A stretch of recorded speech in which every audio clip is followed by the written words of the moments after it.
Okay mga bossing, magandang hapon sa inyo. Okay mga boss, hapon na. So medyo late na ako nakapagkuha ng ating konting video sa ating ginagawa. Share lang namin sa inyo. So makikita natin kung ano kalalabasan nitong aming gagawin dito sa ating Mirage. Okay, kasi ang naging problema ng ating Mirage mga bossing ay maingay na yung compressor. So siguro naman na-encounter nyo yung mga compressor natin na lumalagitik, no? So pagka gano'n kasi talagang nagkakaroon ng issue yung ating compressor, may mga dahilan yan, no? Unang-una, malamang high pressure, kaya nagkakaroon ng pwersa o napipersa yung ating compressor. Okay, kaya ang in-advise natin sa ating kliyente, magpalit ng panibagong condenser. Ang target lang sana namin mga bossing, mag-flashing.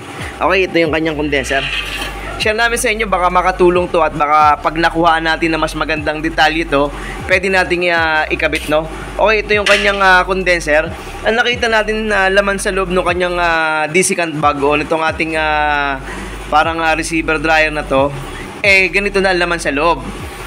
Ang balak lang namin i-flashing mga bossing, no? Kaso nung nakitaan namin ng ganong katinding black oil, minabuti namin i-advise nila na magpalit ng condenser. Pero kung magpapalit lang din naman ako, na experience na natin yung mga bossing, pag same lang na ikakabit tapos replacement pa ang kanyang condenser na ikakabit, nagkakaroon pa rin ng high pressure, no? Na marami na nating na-encounter niya, kaya ang ginagawa namin talaga nilalakihan na namin yung condenser. May mga isang option na mas mababa kumpara sa mga ibang condenser, itong universal natin mga bossing.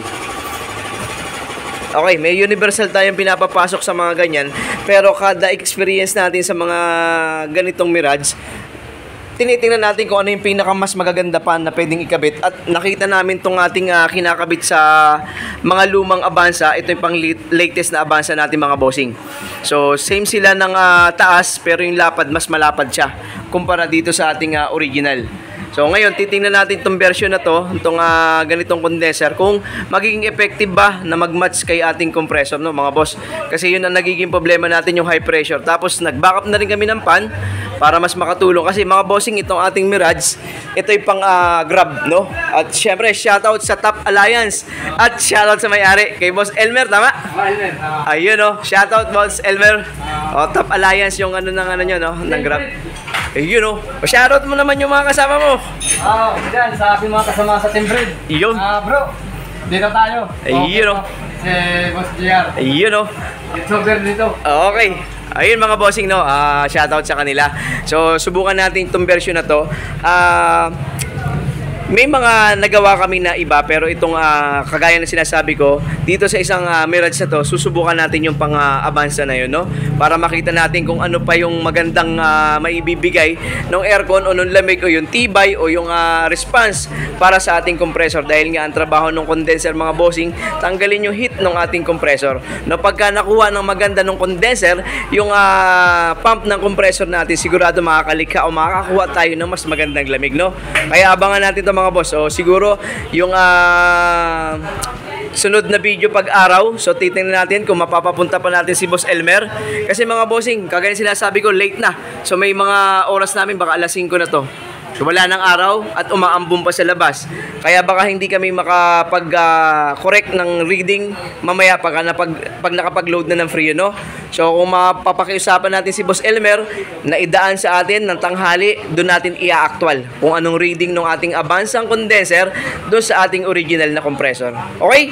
Okay lang mga bossing, abangan natin ha. At syempre kukuha ko rin naman ng reading to mamaya. Pero yung araw, gusto nating makita dahil ang kalaban ng aircon, syempre, yung araw, hindi naman yung gabi o hindi naman yung umuulan o makulimlim. So siguro tatapatan natin yung araw. Reading, titingnan natin kung ano makukuha. Okay? Ayun, shoutout ulit kay Boss Elmer. Yeah, you know. Shoutout bossing. O mga bossing, nakuha nating reading dito sa ating Mirage. 30 yung low side. Walang 180 yung ating high side.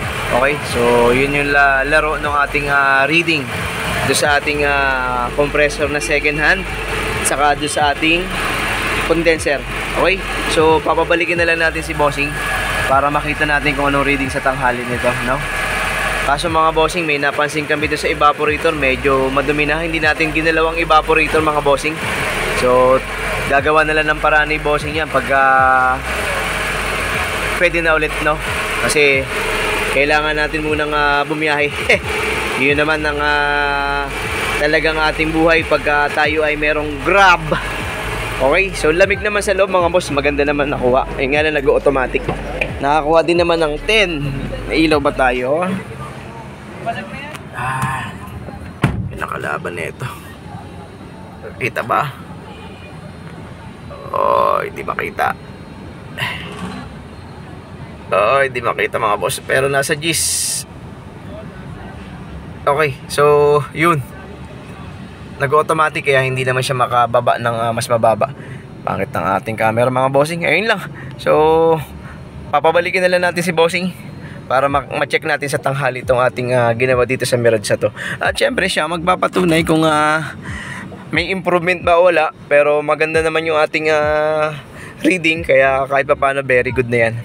Kung okay sana ang evaporator, mas maganda pa sana mga bossing, no? Okay, yun lang mga bossing. At pa-update na lang kami, no? Pag nakakuha tayo ng panibagong reading sa ating Mirage. Okay, thank you very much mga bossing. Syempre, God bless, ingat lagi.